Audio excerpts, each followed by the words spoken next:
بسم الله الرحمن الرحيم. اللهم صل على أشرف الخلق سيدنا محمد صلى الله عليه وسلم. خوات حبايبي وحشتني كلكم، صباح الورد وصباح الياسمين عليكم، صباح السعادة عليكم. إن شاء الله نتمنى فيديو النهاردة يعجبكم بإذن الله. كده عايزة اللايكات الكومنتات، كتر ألف خيرك شاهدتي لي فيديو الآخر بإذن الله. النهاردة هنعمل معاكم الجبنة الحادقة بتاعتنا القديمة ديت، برضو جايبة حاجات من عندنا من هناك، أمي مديهاني إخواتي، هنفرجكم عليها إن شاء الله. فيديو كده بإذن الله يفيدك حتى بحاجة بسيطة. هننزل برضو الدولاب ده هنرتبه، فخدي كده أفكار بإذن الله رب العالمين. عشان رمضان قومي اتنشطي يلا كده، ظبطي بيتك، ظبطي حالك قبل رمضان. يا رب يجعلك شهر كريم علينا وعلى المسلمين يا رب، اللهم آمين. بصوا بقى، صلى على سيدنا محمد صلى الله عليه وسلم. انا جبت جبنه جريش، تمام. الجبنه دي جايباها من عند اي حد بتاع سوبر ماركت، بس حد يعني يكون واثقه منه، يعني يكون حاجته نظيفه. فجبت جبنه بتاعتنا العاديه، يقولوا عايزه جبنه جريش، هتبقى الخرط كبيره زي كده. الخرطه دي ب 12 جنيه، تمام كده. الخرطه دي هتعمل معاك كتير، يعني بصوا دول 2 هيعملوا معايا كتير اهي. بصوا كام حته عملوها معايا، تمام. عايزه تعمليها في بيتك سهله برضو، هتجيبي لبن هتخليه يرب، وبعد كده تحطي ملح. يعني برضو لو حابين ان شاء الله نعملها لكم، اذا حابين ان شاء الله نعملها لكم برضو كده. عندي البرطمان ده، تمام كده. مش هنحط اي حاجه خالص. الجبنه بقى عايزه تعملي المش ده كده، الجبنه تمام. المش امي عملته لي هناك، بس عرفت الطريقه بتاعته، عشان برضو حابين تعملوه هنقول لكم برضو على طريقته، تمام. بتجيبي كام حته جبنه حادقه حلوين، تمام كده، وتنزلي عليها بكوبايتين ميه سخنه، وتجيبي فلفل احمر، تجيبي كام جرن كده، وتيجي في الخلاط كله مع بعضه تهرسي الجبنه كده بمعلقه، وتيجي حطها على الفلفل الاحمر. ما تحطيش ملح عشان هي بتبقى حادقه معاكي. وتيجي حطها وتيجي ضربها في الخلاط، يبقى فلفل احمر جبنه حادقه مع بعضهم كده مع كوبايتين ميه، وتيجي ضربها في الخلاط، هتطلع معاكي مش زي العسل. امي على طول كانت بتعمله لنا زمان، ودلوقتي كده برضو، تمام. جيت بقى ده 3 خرط جبنه حادقه. المش ده 3 خرط جبنه حادقه، زي ما قلت لكم فلفل احمر. بصوا عشان يبقى حلو كده وما تزوديش ميه كتير، تمام. هنجيب بقى ليمونتين، طالما جبنه حادقه يبقى ليمون. هنحط فول اخضر، هنحط خيار، اللي بيبقى عندي بنحطه في المش، وتكفلي عليها اسبوعين. بص انت ممكن تاكلي منها النهارده، يعني هناكل، اعوذ بالله من كلمتين، هناكل منها قدامكم دلوقتي هتشوفوها عامله ازاي. دي تعمليها عشان السحور. حلوه في ايه باذن الله رب العالمين في رمضان؟ حلوه في ايه؟ ان هي ما بتبقاش الجبنه لحاجه، تبقى الحادقه اللي هي تلسع، فاهميني؟ يعني ما تتعبش، هتبقى جبنه حلوه خالص معاكي وطعمها روعه. في الجريش بالذات الجبنه ساعه ما بتعمليها بمش في الجريش بالذات بيبقى طعمها عسل. حطيت فول، حطيت ليمون، هنشربها بس زي ما انتم شايفين. اوعي تحطي ملح في الجبنه ولا ملح في المش، عشان هو اصلا مملح، تمام. هي اصلا جبنه حادقه، تمام كده. بصوا عامله ازاي، استنى نجرب الكاميرا شويه. بصوا عامله ازاي، والله طعمها روعه، والمش احمر وجميل. بصوا انا هنطلع حته هناكل منها قدامكم دلوقتي. حطيت عليها زيت، بصوا بس الاول هنكفلها، سبتها شويه كده قيمه ساعه، عشان بس يعني تاخد ريحه المش وتبقى حلوه كده. هنسيبها بقى نقفل عليها، ماشي. كلت منها ماشي برضو كده. هنعمل تاني رمضان ان شاء الله رب العالمين. خلاص هنعمل برضو ان شاء الله رمضان تاني. حلوة. وبعدين اقل حاجة هتعمليها مع بتنجان ماشي، مع طعمية. الجبنة في اي حاجة ما بتقولش لا. ممكن برضو تعمليها مع بيض، جبنة بسلطة في السحور، يعني هي كده مش حادقة جامد، تمام كده. بصوا حتى طلعتها كده، سبتها بتاع ساعة او ساعتين، يا ربي بتاع ساعة. بجيت بعد كده، بصوا بقى، بصوا عامله ازاي. هي لسه كمان ما بقتش حادقه ولا حاجه، ده انا لسه حاطه الجبنه. هنحط عليها زيت وفول اخضر. بجد الاكله دي بنموت فيها حقيقي. الناس اللي عايزه تعمل الجبنه الحادقه، انت تعمليها بقى وتسيبيها بتاع اسبوعين بتاع شهر معاكي، لو ما تكوني عايزاها حادقه موت بقى، بس تتعب، لكن كده حلوه خالص. هنحط بقى فول اخضر معاها، وكنت جاليه طعميه وجاليه بتنجان، بس حبيت نوريكم انا عامله لكم مخصوص الجبنه، تمام كده. على فكره هتنفع معاكي. خدي افكار لرمضان باذن الله رب العالمين. حبه مخلل، حبه جبنه زي كده، مفيش حاجه ما بقولش لا في الغلا اللي احنا فيه، مفيش حاجه ما بقولش لا. حطيت عليها زيت، وادي الليمونه اهي، والله روعه. بصوا عامله ازاي. والمش احمر وحلو، ليه مكتره فيه الفلفل الاحمر، جرنيه فلفل احمر كده، بس ما يكونش حراج عشان ما يتعبكيش.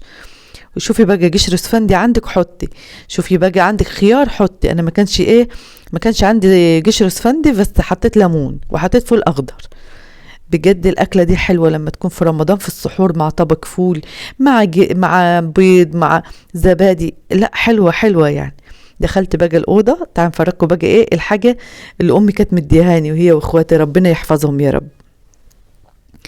عندي اختي كبيره فاتحه محل ملابس، يعني في البيت عندها كده فاتحه محل ملابس. لقيتها جابت لي ده الملك، بص الجمال بجد. يعني ربنا يخلي لها جوزها وعيالها يا رب، ويخلي لي امي واخواتي، ويرحم ابويا يا رب، وموتانا وموتى المسلمين، اللهم امين يا رب. ويخلي لكم اولادكم وازواجكم واهاليكم يا رب العالمين. ده كده ادجم سراير برضو، هي ادتني طقمين سرير، جات لي بص يا مروه انا اديت لاخواتك كلك وكنت شايله لك، ده نصيبك.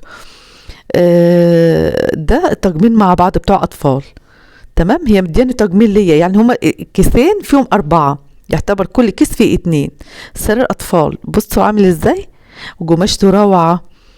وبرضو البشكير، لا ده امي اللي مديهوني بشكير كده، اللي هو احنا كنا نقوله بتاع السبيته او كده. جيت لمروه خديه، خديه الملك، خديه الياسين كده يعني. ده الاخت الكبيره مديهوني. اخت بقى التانية اللي مداني تيشيرت واللي مداني طرحه، يعني ربنا يخليهم لي يا رب العالمين.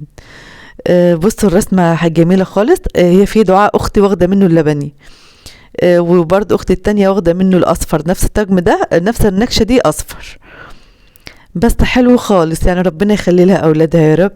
عارفين انت لما بنروح هناك بتكبر بخاطري على طول. امي برضه ربنا يحفظها لي يا رب، اللهم امين. بص رسمته حلوه وهاديه. وبعدين في الصيف كمان، الصيف بيبقى عايز الحاجات الكتير، الغيارات الكتير، مش زي الشتاء. انت بقى كست في البيت برضو يعني حاولي على قد ما تقدري تجددي بحاجة بسيطة. ده شرابات برضو الملك، يعني حتى لو كل مدى هتجيبي لك حاجة. انا قلت بعد كده ان شاء الله رب العالمين ما نيجي راح عند امي نكون عاملة حسابي ونجيب برضو حاجات من هناك. بص ده منى اختي مديهوني، هو زي الشال، يعني هو مفتح من الجناب كده. بصتم هو بيتلبس من هنا، هو يعتبر شال يتلبس تحتيه حاجة طويلة، عشان هي بتلبس بناطيل واسعة وكده. فقلت ممكن انا البسه على جيبه جينز او جيبه سمراء كده يعني، والطرحة بتاعته تمام. هم عشان بيلبسوا بناطيل فالحاجة بتبقى طويلة يعني. بس الطرحة دي انا جبتها له من هناك، هي منى مدياني ده التيشيرت ده، بس الطرحة انا جايباها من عندنا من هناك، جبتها مع الفوشيا دي. برضو قلت ايه، عندي عباية كتكوت سودا، فقلت برضو انا لبست عليه، هو زي شميز يعني كده تمام. هي مش عباية، لا هو زي الفستان بس حاجة قط، فقلت نلبست عليه. هنروح بقى ايه، اللهم صل على سيدنا محمد. كده هننزل بقى الدولاب كله، هنرص رصة حلوة كده، لان كنت مسافرة كنت مخلية الدنيا على بعضها، كنت لما غسيل حطاه في الدولاب. بصوا بقى روعة روعة روعة، اللي هو ايه، اللي هو العود الملكي بجد تحفة. ده مزل العرج حلو خالص ب20 جنيه. بصوا ريحة فواحة وجميلة، احسن من التاني، لان التاني اي مزيل تاني كده لا منحسوش ان هو كويس، لكن ده حلو وريحته فواحة وجميلة، تحسك نفسك مبرفانة على طول. دي دعاء اخت حبيبة قلبي مديهان. هي طبعا ارفع مني شوية وكده، بس يعني قلت ممكن نفك الاستك اللي فوق، فلا حلوة حلوة يعني. فربنا يخليهم لي يا رب، ويخلي لكم ازواجكم واولادكم واخواتكم واهاليكم يا رب، اللهم امين. بصوا قماشتها عامله ازاي بجد روعه. نزلت بقى الدولاب ده كله، هنرصه بقى واحده واحده. ده اللي هو الشال اللي منى مديهوني. بصوا انا رحت 3 ايام او 4 ايام، بتاع 4 ايام مثلا، بس بجد اتبسطت فيهم انا وعيالي وجبروا بخاطري كلك. عارفين انتوا حسيت ايه، زي ما كنا انا قاعده يتيمه كده وهم حسيت زي ما اكون قاعده يتيمه كده وهم بيجيبوا لي كل حاجه، بيصرفوا عليا جوز ربنا يخليه لي يا رب، والله مش معوزنا حاجه، ربنا يديله الصحه والعافيه يا رب. بس انا يعني من النوعيه اللي هو ايه، عارفه انت بنتكسف شويه، يعني هو اللي بيجيب لي، هو ايوه اللي انا عايزاه برضو بنجيبه. بس انا اتكسفت ان انا واخده الحاجه دي من اخواتي، يعني فاهمين ازاي. فربنا يخليهم لي يا رب، اللهم امين. والله انا غيرت نفسيه، غيرت المكان. انت رخرة، انت في بيتك، شوفي كده، روحي عند امك كام يوم هترجعي بيتك بنفسية جميلة. هتروحي عند حماتك، عند اختك، عند اي، المهم تغيري، تطلعي من جو البيت شوية، هترجعي بنفسية روعة والله العظيم. ده اهوت الشال من ورهولكوا تاني عشان الكاميرا كل شويه مش جايباه كويس. عجبان الموضه بتاعته حلوه جدا للناس المحجبين. الحاجات دي بتبقى حلوه. اللبس اللي هو بيبقى على بناطيل واسعه، الكلام ده بيبقى حلو خالص. ابتديت بقى ارص الدولاب، كنت طبقت بقى بس عشان ما نطولش الفيديو عليكم، وجيت بقى رصيتهم كده. هو الدولاب ان شاء الله هنجدد الاوضه، هندهنه من جوه لون اوف وايت، يعني الدهانات دي اعوذ بالله من كلمه انا، الدهانات دي كانت مودة عليها في المدرسة، فعارفة يعني دهنها ازاي او الكلام ده. فان شاء الله كده هنعمله قبل رمضان. استنوا بقى التجديدات باذن الله كده عندي، استنوا كده هنظبط بقى الاوض ونظبط ان شاء الله حاجات كتير معاكم. بس عايزه ادعمكم اخواتي، عايزه لايكاتكم الحلوه، كومنتاتكم الحلوه. كل اخت كتر الف خيرك، شاهدتي لي الاعلانات، شيرتي لي الفيديوهات، وربنا يخليكم ليا ويسعد روحكم ويسعد قلوبكم يا رب، اللهم امين. كده بقى رصيت وخلصت.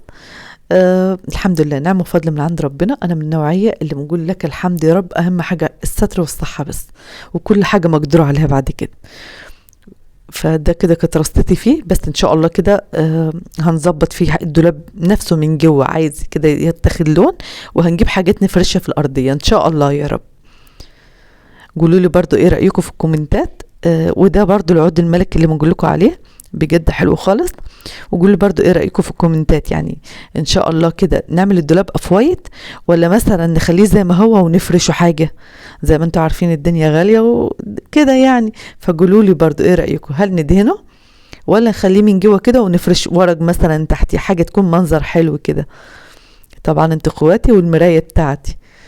فبرضه بنوريهولكوا تاني لكل اخت، ده روعة، وعلى فكرة بيخلي يعني ريحتك فواحة على طول.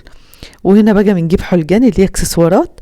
بصوا دي ب7.5 على بعضها، ده جايبها من عندنا من هناك يعني. عارفين انتوا زوج اللبس وكده في البيت، بنبقى مثلا كل شويه كده بنغير حاجه. كمروه ما بنحبش حاجه ثابته في مكانها، يعني بنحب عينيها تشوف الحاجه على طول فيها تغيير، عشان ده بيدينا روح حلوه، بيدينا حاجه كويسه. والله المستعان يا رب، اللهم امين. وده كان فيديو النهارده، نسيبكم في رعايه الله. سلام عليكم.